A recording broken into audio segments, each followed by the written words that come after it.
এই জুলাই সনদ বাস্তবায়ন নিয়ে আমরা আজকে দেখছি যে অনীহার সূচনা হয়েছে। জনগণের অভিপ্রায় সংবিধানের মূল ভিত্তি, এটা সংবিধানের 7ম অনুচ্ছেদে কিন্তু ক্যাটাগরিক্যালি বলা হয়েছে এবং 13তম সংবিধানের সংশোধনীর যে রায়টা হয়েছে সুপ্রিম কোর্টে, সেখানেও বলা হয়েছে এই constituent power belongs to the people.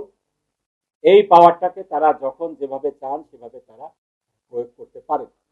সেটার ভিত্তিতেই আন্দোলন হয়েছে, সেটার ভিত্তিতেই গণভোট হয়েছে, সেটার ভিত্তিতেই এই 7 জাতীয় সংসদ নির্বাচন হয়েছে, সেটার ভিত্তিতেই এই সরকার ক্ষমতায় যেতে পেরেছে। যদি আমরা সংবিধানের যেই ব্যাখ্যা আজকে দেওয়া হচ্ছে, যেই ব্যাখ্যাকে পুঁজি করে অবলম্বন করে আজকে জুলাইয়ের সনদের বাস্তবায়নকে কালক্ষেপণ করে হতে দেওয়া হচ্ছে না, এই ব্যাখ্যাকে যদি আমরা মেনে নেই তাহলে এই বিপ্লব অবৈধ, এই সরকার অবৈধ, এই সংসদ অবৈধ, সকল কিছু অবৈধ। এই জুলাই সনদ বাস্তবায়ন নিয়ে আমরা আজকে দেখছি যে অনীহার সূচনা হয়েছে। জুলাই সনদের বিভিন্ন বিষয়কে বিতর্কিত করার জন্য বিভিন্ন সেক্টর থেকে কিছু লোক উঠে পড়ে লেগেছে, বিশেষ করে সরকারি দল। এই জুলাই সনদ কিভাবে বাস্তবায়িত হবে তার একটি সুস্পষ্ট রূপরেখা জুলাই সনদ বাস্তবায়ন আদেশের মাধ্যমে দেওয়া হয়েছিল, যার অধীনে একটি নির্বাচন হয়েছে।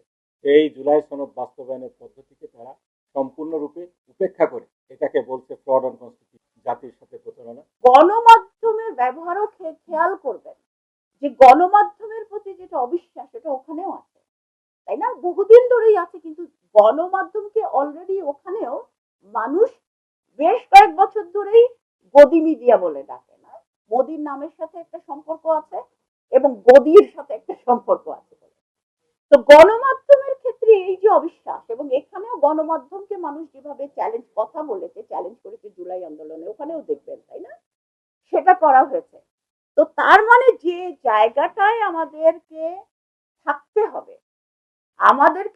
হবে, প্রথম কথা হচ্ছে যে আমরা তো গণমাধ্যমের পর, আমরা যারা শ্রোতা দর্শক পাঠক, আমরা গণমাধ্যমের পরিবর্তন চাই, ওই অবস্থাটার পরিবর্তন চাই। এবং আপনারা যারা গণমাধ্যমে কাজ করেন তারাও গণমাধ্যমের পরিবর্তন চান। কেন চান? কেননা এটা কিন্তু আমাদের সার্ভাইভাল কোশ্চেন হয়ে দাঁড়িয়েছে। আমরা এমন একটা ব্যবস্থার সাথে এখন আমরা লড়াই করি যে যেখানে আসলে মানুষের খবর পাওয়ার অনেক উৎস আছে। আপনি যতক্ষণ পর্যন্ত বিশ্বাসযোগ্য থাকবেন না, যতক্ষণ পর্যন্ত মানুষের সাথে মানুষের কথা বলতে পারবেন না, আসলে সত্যি কথা আমরা বলি না, পচিও না, আসলে কেউ পচবে না। তো তার মানে হচ্ছে আমরা একটা খুবই কঠিন অবস্থার মধ্যে আছি।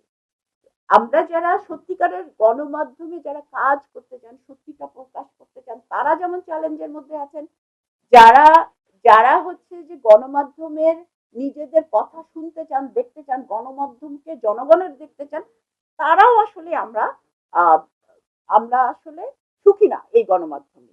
এই অবস্থার পরিবর্তন হতে হবে।